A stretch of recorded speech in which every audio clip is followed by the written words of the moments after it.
Bom dia, queridos alunos do nosso nono ano da Escola Dinâmica. Aqui quem vos fala é o professor de Geografia Júlio César Guarines, também conhecido como Jake, não é? Hoje vamos dar continuidade às nossas aulas online, não é? Ou nossas aulas virtuais, falando do nosso capítulo 5 do livro, que diz respeito à Ásia. E nesse capítulo nós vamos analisar aqui os aspectos naturais, os aspectos populacionais e econômicos, também políticos, do continente asiático, né? A Ásia, meus queridos, é um dos maiores continentes, ou o maior continente que nós temos distribuídos no planeta, né? Cerca de 44,9 milhões de quilômetros quadrados. É um continente imenso, com aproximadamente 30,2% das terras emersas do globo terrestre, né?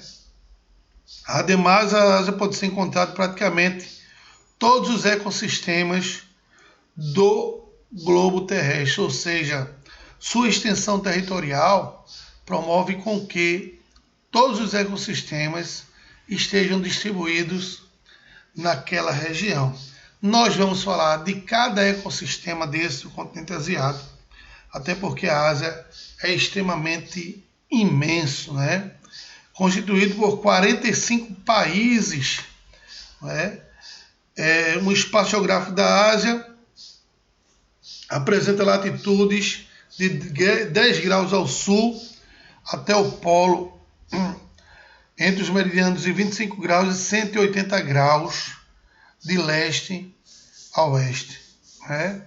Ou seja, dos Montes Urais, na Europa, até o Estreito de Bering, que separa a América. Então, é um continente gigantesco. Como consequência das dimensões continentais do território asiático, a gente vai ter uma grande variedade de diversidade ambiental, como vegetação, como clima, né? Como também uma grande variedade de relevo, né? Planaltos, planícies, depressões absolutas, depressões relativas. Eu vou ter também,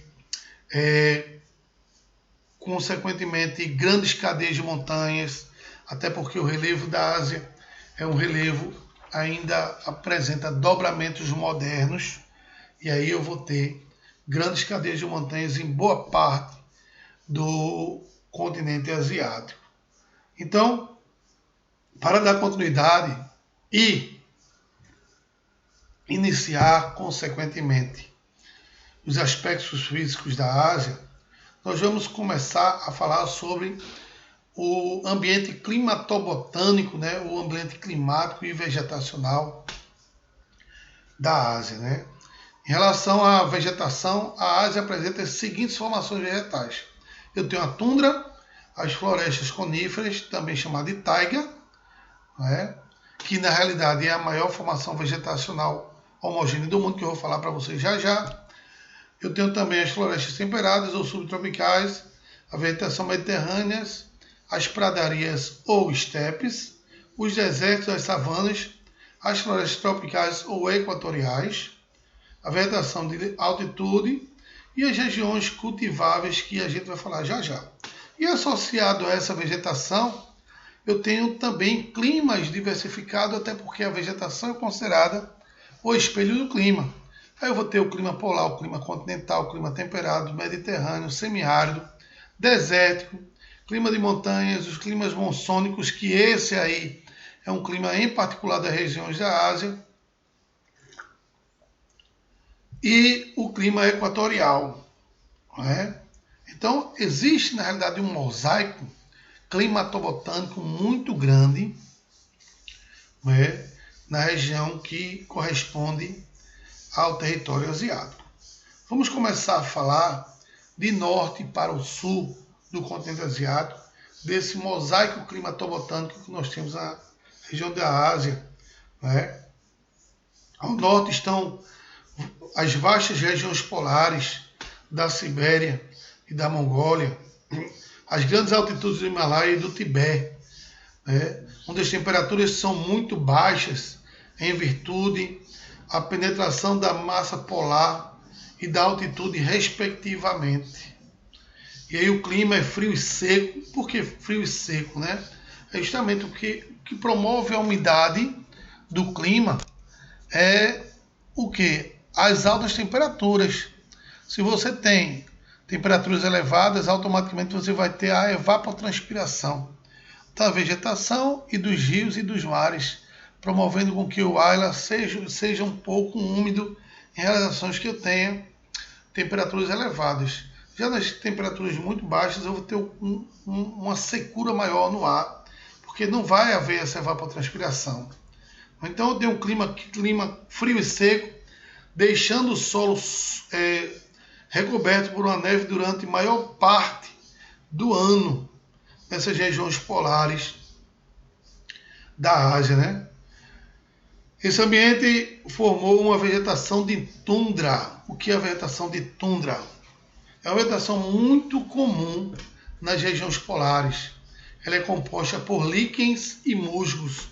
Essa vegetação, ela serve muito como alimentação para os animais endêmicos da região, como o próprio alce. Então, a tundra ela é composta por líquens e musgos e está localizada no extremo norte do território asiático, ou seja, nas regiões polares da Ásia, constituída por líquens e musgos. Eu tenho a tundra. Logo abaixo dessa tundra e abaixo do Círculo Polar Ártico, eu vou ter a maior floresta do mundo, superando até a floresta amazônica, só que essa floresta é homogênea. Homogênea porque ela apresenta uma única espécie vegetacional.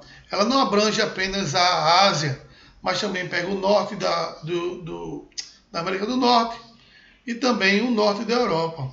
Eu estou falando da taiga ou floresta boreal, também conhecida como a floresta conífera, porque ela é construída apenas por pinheiros, em forma de cone. Aquela árvore de Natal que você tem na sua casa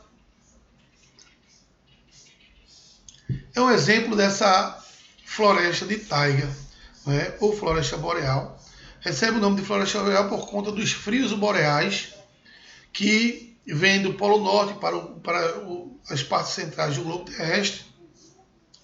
E aí as primeiras árvores que aparecem é justamente essa floresta boreal.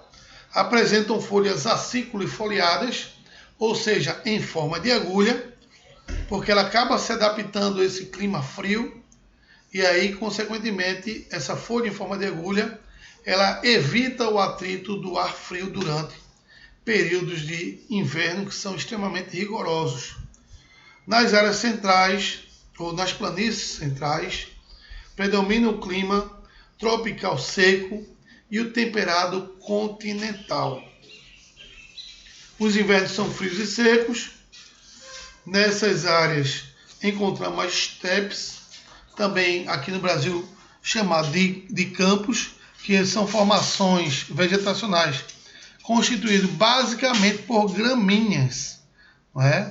Temos também os grandes desérticos e os semidesérticos do continente, que estão espalhados pelas regiões do Oriente Médio e Paquistão, na Ásia Central e no Norte, o norte da China e da Mongólia. A Ásia, ela também tem uma região considerada como o teto do mundo. O teto do mundo na Ásia, onde é que eu vou ter esse teto do mundo, que são regiões de grandes altitudes localizadas na Ásia, que é justamente a região do Himalaia. Essa região, gente, é uma região extremamente inóspita, ou seja, eu não tenho uma grande concentração populacional nessa região, e o que acaba ocasionando, consequentemente, um vazio demográfico devido aos aspectos naturais que deixa a região sem possibilidade de haver concentração populacional por conta da alta altitude das baixas temperaturas encontradas nesta região do Himalaia, considerado o teto do mundo. Eu tenho na Ásia um dos desertos também muito árido, que é o deserto do Gobi, apresentando uma amplitude térmica muito grande. O que é amplitude térmica? Amplitude térmica é a diferença entre a maior e a menor temperatura diária. Se eu tenho durante o dia temperaturas muito elevadas que ultrapassam até 50 graus, à noite essa temperatura cai para 0 graus. Por que isso ocorre? Porque o deserto de Gobi está distante dos oceanos e aí não sofre a amplitude da maritimidade. Maritimidade nada mais é do que a influência que o oceano tem de regular a temperatura do continente. Regiões mais próximas do oceano têm amplitudes térmicas menores, ou seja, de dia faz temperaturas que atingem até 35, 36 graus e à noite essa temperatura cai para 29 e 30 graus. Uma amplitude térmica que varia entre 5 e 6 graus nas regiões litorâneas. Por quê? Porque o oceano acaba regulando a temperatura do continente, principalmente à noite, que não ocorre nas regiões desérticas, porque não tem oceano perto. Então, durante o dia, o deserto fica recebendo temperaturas elevadíssimas, não é? À noite, quando o sol se põe, essa temperatura é dissipada rapidamente, não é, do solo, e aí a temperatura cai consideravelmente. Eu tenho também nas porções ocidentais da Ásia, próximo ao Mar Cáspio e Mediterrâneo, um clima mediterrâneo, onde o inverno é chuvoso e o verão seco. Por que inverno chuvoso e verão seco? Justamente porque, como essa região fica muito próxima ao Himalaia, durante o verão as temperaturas se elevam e aí há um processo de formação de nuvens que se dá por conta da evaporação da neve do Himalaia, formando chuvas concentradas, mais concentradas durante o verão. E o inverno a temperatura cai, diminui essa evapotranspiração, consequentemente eu vou ter uma menor formação de chuvas nessa região no período de inverno. A vegetação lá é constituída por uma vegetação mediterrânea e estepes. A vegetação mediterrânea é composta por herbáceas e aí, consequentemente, eu tenho também a formação de estepes, que é composta basicamente por gramíneas também. E aí, mais próximo ao Mar Cáspio, essa formação vegetacional localizada na região mediterrânea do sul da Ásia. Já o clima temperado predomina no nordeste da China e na região central do Japão. O clima temperado, meus nobres, é bem interessante, que apresenta as 4 estações do ano bem definidas: outono, verão, inverno e primavera. E também apresenta a floresta temperada. A floresta temperada ela é constituída de dois tipos vegetacionais. Uma vegetação caducifólia, que são aquelas vegetações que perdem a folhagem no período de outono e inverno, que eu falei também quando eu falei dos aspectos naturais da Europa. Então essa vegetação temperada também ocorre na Ásia, e aí ela perde a folhagem no período de outono e inverno e recupera no período de verão e primavera, por isso chamado de vegetação caducifólia, caduca ou decídua. Apresenta também uma vegetação constituída por pinheiros, onde apresenta folhas acículas e foliadas, ou seja, em forma de agulha, como eu falei para vocês quando eu falei lá da floresta boreal. A floresta temperada é uma mescla dessa floresta caducifólia com os pinheiros, que tem folhas acículas e foliadas em forma de agulha, para evitar o contato com o ar frio durante o outono e inverno. Já nas porções mais setentrionais da Ásia, encontramos a grande área de clima quente e úmido que abrange o sul e o sudeste da Ásia, espalhando-se pela Índia, pelo Butão, Bangladesh, o leste da China. Essa região está subdividida em climas tropical, subtropical e equatorial. Típico da Indonésia, o conjunto recebe a denominada Ásia de monções. Toda vez que você ouvir falar desse clima de monções, você está ouvindo falar de alguma região da Ásia, porque o clima de monções é um clima endêmico do território asiático, né? Então, só existe clima de monções nas regiões asiáticas. Essas monções estão sujeitas à ação de massas de ar de monções e determinadas alterações entre as estações chuvosas no verão, né, e estação seca no inverno. Durante o verão, temporais e inundações, provocando assim as chamadas chuvas e monções. E aí ocorrem no verão chuvas intensas e inundações muito grandes. E no inverno eu tenho secas severíssimas, né, secas muito severas, né, nas regiões onde tem a atuação desse clima de monções. A formação vegetal característica também pela floresta tropical, onde eu tenho uma floresta densa, latifoliada, heterogênea e perene.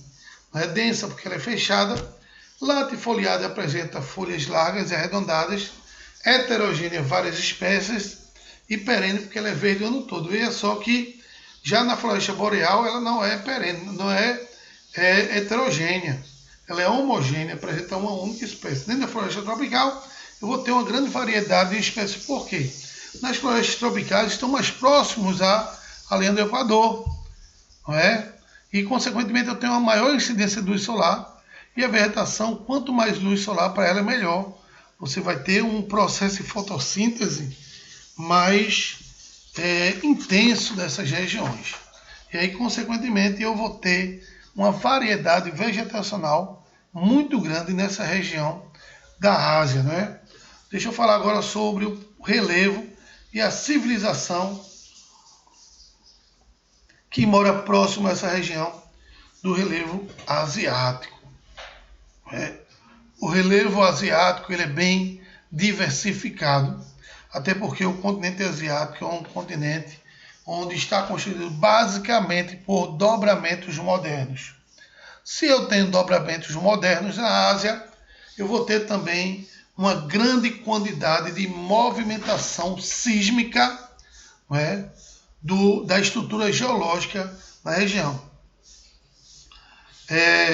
Na Ásia é comum a presença de modelados de um relevo completamente diferente dos próximos um do outro. A mesma forma que eu tenho altitudes bem elevadíssimas, eu vou ter também planícies muito baixas, não é? Ou planícies muito rasteiras em regiões. Eu vou ter também áreas onde eu tenho depressões absolutas e logo ao lado eu vou ter uma depressão relativa. Então o relevo é muito doido, muito diversificado, o relevo asiático, né? O continente é muito rico em áreas montanhosas, das quais se destacam os Montes Urais, né, que separa a Ásia da Europa, o Cáucaso, entre outros. O Cáucaso é localizado entre a região da Rússia, da Geórgia e do Azerbaijão. Não é? A região do Indo-Kush, localizado entre a Índia e o Paquistão, a cadeia do Himalaia, maior conjunto montanhoso do mundo, como eu falei para vocês, considerado o teto do mundo, não é? Que se estende pelo sul da China, Índia, Bangladesh, Nepal e Mianmar. Nessa última região encontramos o ponto mais alto, culminante do mundo, né? Que é o Everest, com mais de 8.000 metros de altitude. Então o Everest está localizado na região do Himalaia. E aí, automaticamente, por ser uma região extremamente alta, eu vou ter uma repulsão populacional dessa região, ou seja, eu vou ter uma saída muito grande da população dessa região.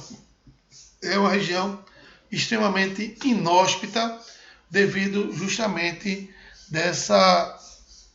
desse acidente geológico, que é esse relevo muito íngreme, né, que promove essa população que não esteja concentrada nessa área. No topo das cadeias e nos profundos vales entre elas, desenvolve-se isoladamente diferentes grupos humanos. Então, eu tenho alguns grupos humanos aqui e acolá, né? Não são concentrações muito grandes de pessoas. E aí, consequentemente, as pessoas acabam se isolando em determinadas áreas, né? Formando grandes vazios demográficos. As pessoas apresentam etnias diferenciadas, culturas singulares que só eles têm, né? Pois esse tipo de relevo dificulta o intercâmbio entre povos. Então eles mesmo promovem suas culturas, né? E aí, consequentemente, se tornam isolados do mundo como um todo. Os extensos planaltos estão interligados em grupos de cadeias de montanhas, como os planaltos do Pami, ou o planalto Pami, com mais de 4.000 metros de altitude. O planalto do Tibete também, com altitudes superiores a 3.000 metros, na proximidade das terras, áreas elevadas encontradas depressões absolutas, não é? Que são depressões absolutas. Né? A depressão é dividida em dois tipos. Eu tenho a depressão absoluta e a depressão relativa.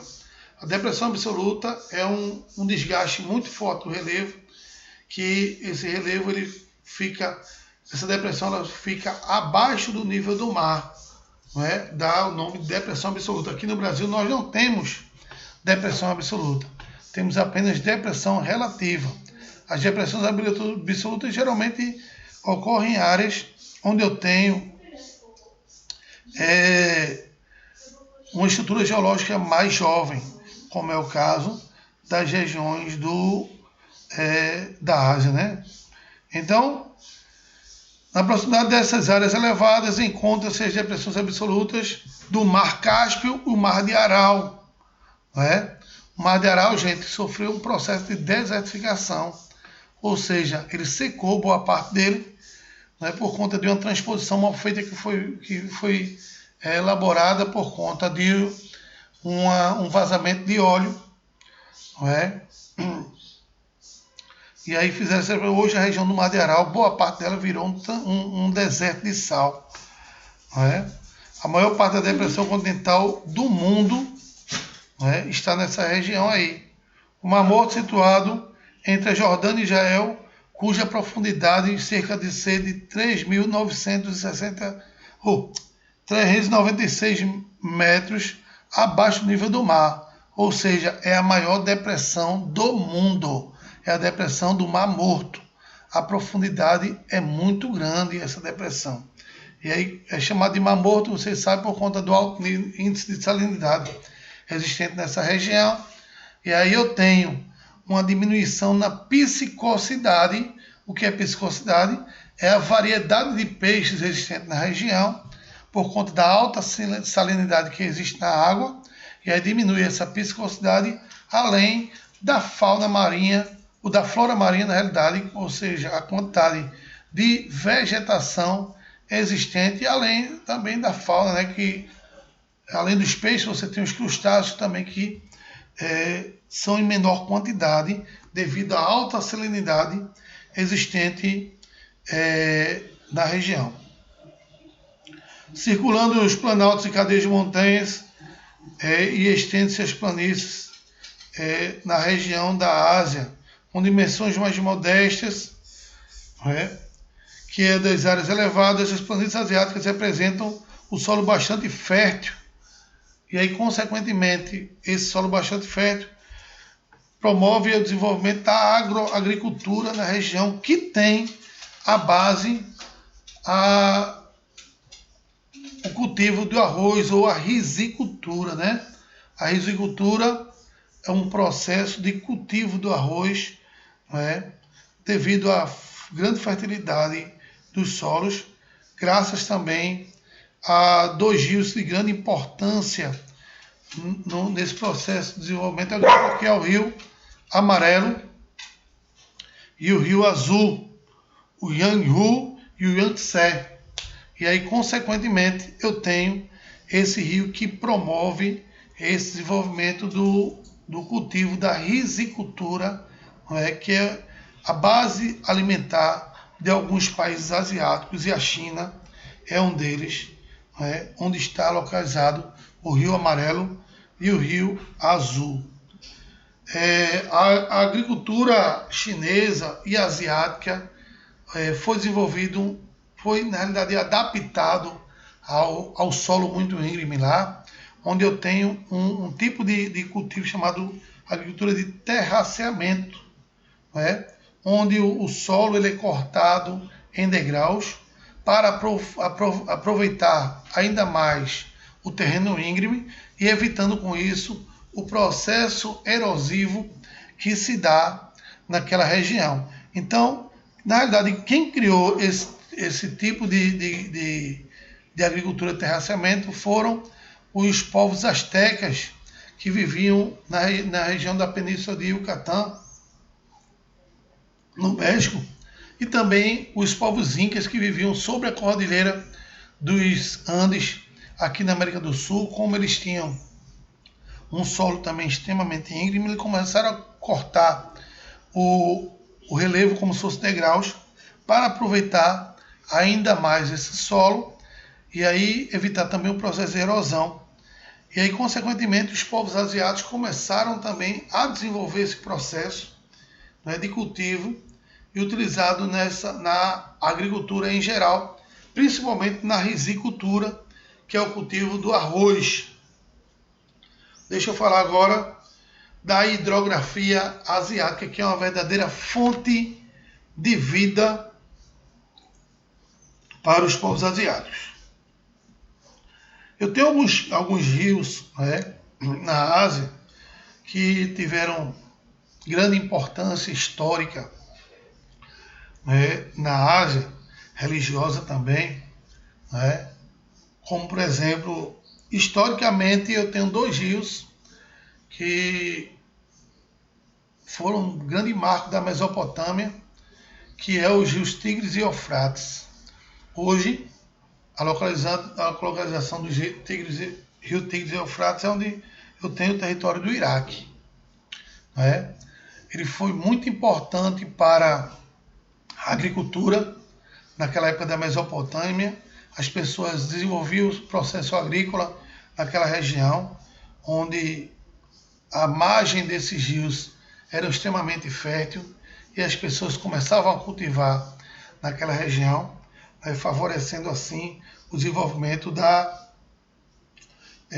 economia local. Além disso, o fornecimento de água potável para o pessoal tomar, porque aquela região ali do Oriente Médio é extremamente árida e os rios Tigres e Eufrates são como se fosse um verdadeiro oásis para aquela região, o que favoreceu com isso muito ao processo onde a população acabou sendo favorecida justamente por essa água. E boa parte daquela região acabou se desenvolvendo justamente às margens desses rios. Era chamado de Mesopotâmia, porque Mesopotâmia quer dizer regiões entre rios. E aí, por conta da influência desses rios, é que as grandes cidades começaram a surgir próximo a ela, não é? E aí deu-se hoje a origem do Iraque, que é um país de grande importância e grande produtor de petróleo na região do Oriente Médio. Um outro rio de grande importância é o rio Ganges, na Índia, não é? Dos principais rios do continente asiático, possui cerca de 2.510 quilômetros de extensão, nasce no Himalaia pelo derretimento do gelo, ou seja, se é pelo derretimento do gelo, eu tenho uma nascente nival, porque na realidade, meus queridos, eu tenho três tipos de nascente de rios: nascente nival, pluvial e glacial. Os rios com nascente nival, eles nascem pelo derretimento do gelo no topo das montanhas, que é o caso do rio Ganges, não é? Eu tenho nascentes pluviais, que nascem pelas águas das chuvas que infiltram-se no solo, deixando o solo saturado, dando origem ao que? A olhos d'água. Consequentemente, eu tenho uma nascente de um rio. E as nascentes glaciais se dá pelo derretimento da neve em regiões polares, ou seja, das calotas polares do globo terrestre. Então, o rio Ganges nasce pelo derretimento do gelo do Himalaia. A água deságua no delta do Ganges, o Golfo de Bengala.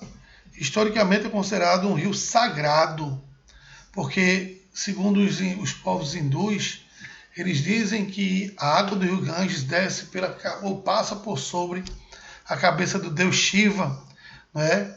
O que vai purificar a água do cidadão indiano.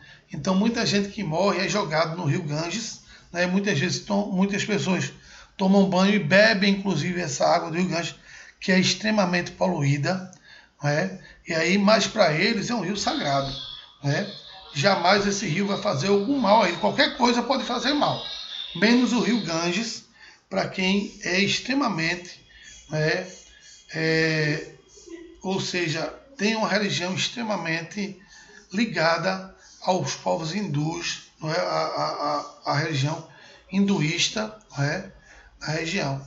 Então as pessoas, é por isso que Nelson Rodrigues já diz que toda unanimidade é burra, não é? Nelson Rodrigues já dizia, toda unanimidade é burra. Por quê? Porque na realidade a gente sabe que tudo que as pessoas consideram como correto, se a totalidade está considerando como correto determinado feito, alguma coisa deve estar errada ali, não é? Então foi justamente o que Nelson Rodrigues quis dizer. Toda unanimidade é burra. Então, se o povo que é extremista religioso nessa religião acredita que esse rio Ganges ele é extremamente sagrado, não é? Que ele não causa nenhum mal à sociedade, então alguma coisa tem de errado aí, né? Na realidade, o rio pode causar alguma enfermidade na população, por ele ser extremamente poluído, mas as pessoas não acreditam. E muitas vezes tomam banho diretamente nele ou até bebem e consomem essa água do rio Ganges. Muita gente joga corpos que apodrecem essa água e aí, consequentemente, eles acabam fazendo com que esse rio ele seja extremamente poluído. E além desses rios, eu tenho também o Rio Amarelo e o Rio Azul, que eu falei para vocês que tem esse grande potencial em termos de produção de água potável para a população chinesa, né? Devemos salientar aqui a utilização militar ou milenar desses rios ao mesmo tempo que favoreceu a sobrevivência grandiosa das civilizações, gerou importância nas águas, inserindo o grupo de rios mais poluídos do mundo. Está vendo aí? Como eu tenho um grande desenvolvimento econômico da região asiática, principalmente da China, a liberação de partículas poluidoras nesses rios é extremamente. Alguns países da Ásia é extremamente urbanizado. E por ter essa urbanização, a urbanização está diretamente ligada ao alto índice de poluição, principalmente dos países mais pobres, porque liberam boa parte dos seus excrementos nas águas dos rios, fazendo com que esse rio extremamente poluído, como é o caso também do rio Ganges. A Ásia apresenta recortes litorâneos onde se destacam diversas penínsulas, entre elas a Península Arábica e a Indochina, e a Península Turca. O que é uma península? É uma grande faixa de terra circulada de água por todos os lados, exceto por aquela que está ligada ao continente. Isso é uma península, diferente de uma ilha, né? Uma ilha é uma faixa de terra circulada águas por todos os lados. A península não. Ela é circulada de água por todos os lados, exceto por uma, que é aquela que está ligada a um continente. Aí eu tenho a chamada península, não é? Então, meus queridos, com isso a gente termina essa parte de aspectos naturais do continente asiático. E aí vocês vão responder em casa as páginas 177 e 178. Dando continuidade ao nosso assunto, vamos ver aqui as desigualdades ou a distribuição da população asiática no continente. Assim como a maioria dos países do mundo, a Ásia também tem sua população distribuída de forma desigual. Eu tenho áreas com grandes formigueiros humanos, não é? Com densidades demográficas extremamente elevadas, como é o caso do Japão. A sua população tem uma densidade demográfica acima de 300 habitantes por quilômetro quadrado. Não é? Porque, para você ter ideia, só a China e a Índia juntas, não é? Esses dois países possui quase a metade da população mundial. Né? Isso é um absurdo. A população mundial tem cerca de 7 bilhões de habitantes, né, a partir da última contagem. Só a China e a Índia juntos chega quase a metade dessa população. E o continente asiático como um todo, ele representa 60% da população mundial. Ou seja, mais do que a metade da população mundial, com cerca de 4 bilhões 436 mil habitantes. Ou seja, é um absurdo de gente existente nesse continente. Né? Mas não quer dizer que todo o continente está com essa concentração populacional, não. Existem áreas com grandes concentrações populacionais, porém existem áreas com grandes vazios demográficos. Os vazios demográficos se dão muitas vezes por conta de condições naturais desfavoráveis, como relevo muito íngreme, como condições climáticas também muito desfavorável, onde eu vou ter aí desertos muito quentes com amplitudes térmicas também muito elevadas, e isso acaba desfavorecendo com isso essa concentração populacional. Porém, eu vou ter, né, áreas com grandes concentrações populacionais devido ao clima favorável e à oferta de empregabilidade. Geralmente, essa população está mais concentrada nas regiões litorâneas próximas ao litoral, não é? Próximas ao mar, como eu já falei para vocês em outras oportunidades.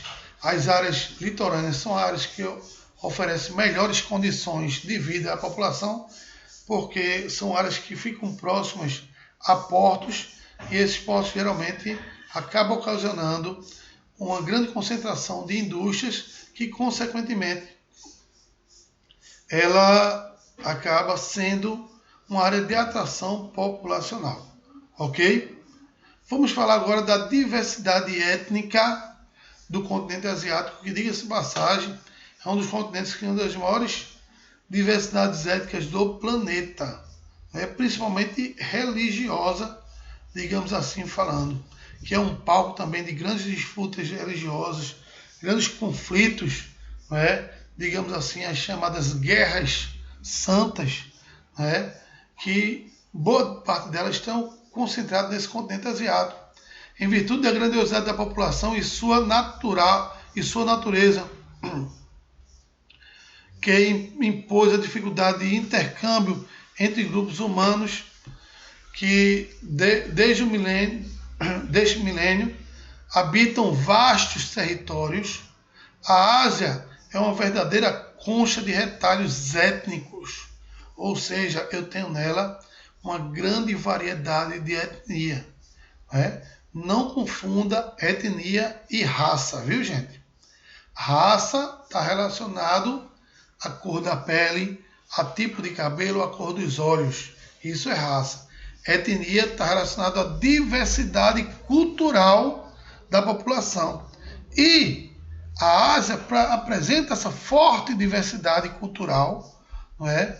O que, consequentemente, acaba promovendo essa verdadeira concha de retalhos, quando se diz respeito a essa diversidade étnica, no continente asiático.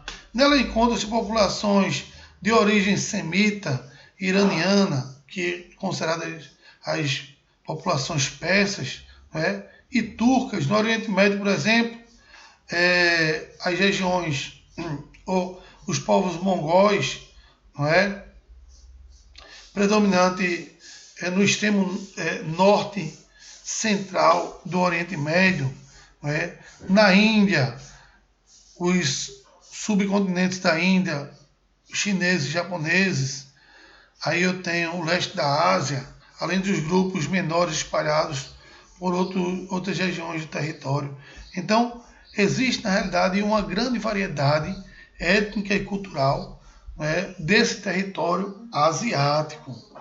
Foi na Ásia que a agricultura e a irrigação foram praticamente iniciadas. Hoje, por exemplo, em Israel, nós temos para você ter ideia, uma quantidade de chuva bem menor do que no Brasil, em algumas áreas do Brasil, do que no sertão do Brasil, digamos assim. E nem por conta disso as pessoas sofrem lá com o processo de irrigação, porque a Israel desenvolveu um processo de irrigação chamado de irrigação por gotejamento, onde a vegetação é constantemente irrigada com águas que ficam pingando no solo, deixando o solo sempre úmido, né?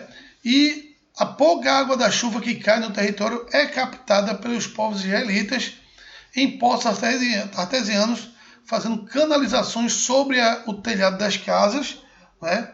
Justamente para eles tentarem suprir com essa falta de água na região. E aí eles acabam nem sofrendo, basicamente, com o processo da ausência de chuva, né? Processo da escassez de água nessa região. Na Ásia também foram produzidas 3 religiões mais praticadas, digamos assim, no mundo, que é o cristianismo, o islamismo e o hinduísmo. Além de outras como o budismo, o funcionamento do judaísmo e a influência de pessoas que naquele continente fazem com que eu tenha uma variedade religiosa extremamente grande no continente asiático, que acaba ocasionando conflitos também entre alguns grupos religiosos. Claro que o cristianismo é o mais abundante no mundo. O catolicismo, a religião católica, é a região que existe mais seguidores no mundo, é a região católica. E aí, mas lá na região do Oriente Médio, essa divisão, elas são praticamente iguais. As pessoas são extremamente religiosas, e chegam até praticar de forma errônea, principalmente o islamismo, o segmento de alguns deuses, como é o caso de Maomé, que tem uma Bíblia diferenciada, que é o Alcorão. E Maomé escreveu uma frase na sua Bíblia que é o olho por olho, dente por dente. Na realidade, não foi nem Maomé, foi a lei de Talião, que foi colocado na Bíblia, onde as pessoas devem pagar com a mesma moeda, pelo que cometeram sobre a terra. Por isso essa expressão olho no olho, dente por dente, que foi chamada a lei de Talião. E dessa lei de Talião passou-se a ser chamada popularmente de retaliação. Quando uma pessoa faz alguma coisa e tem a retaliação de outro grupo étnico querendo se vingar. E aí ocorre, por exemplo, o surgimento de homens-bombas, ataques suicidas, o surgimento desse terrorismo no mundo, criado basicamente por uma religião extremista. E é por isso que, eu repito, Nelson Rodrigues já dizia que toda unanimidade é burra. Vamos começar a moderar, ou a ponderar, digamos assim, nossas religiões, não levando tanto ao pé da letra algumas coisas que são colocadas, como é o caso, por exemplo, da lei de Talião, olho por olho, dente por dente. E aí acabou ocasionando esse processo, onde começaram a surgir pelo mundo os ataques terroristas por conta de uma má interpretação dessa lei de Talião. Então, consequentemente, eu tenho um país extremamente ligado à religião, onde vai haver esse forte extremismo religioso, acabando por destruir vidas de pessoas inocentes, vidas de pessoas que não têm nada a ver com aquelas guerras santas que eles acabam promovendo. Então, meus queridos, com isso, eu vou encerrando aqui a nossa primeira aula de hoje. Vou dar uma paradinha para tomar um cafezinho, tomar uma água, e daqui a pouco a gente retorna com a continuação da nossa aula, falando ainda do processo de urbanização e outras coisas mais que estão ligadas ao continente asiático. Um abraço, já já nós voltaremos.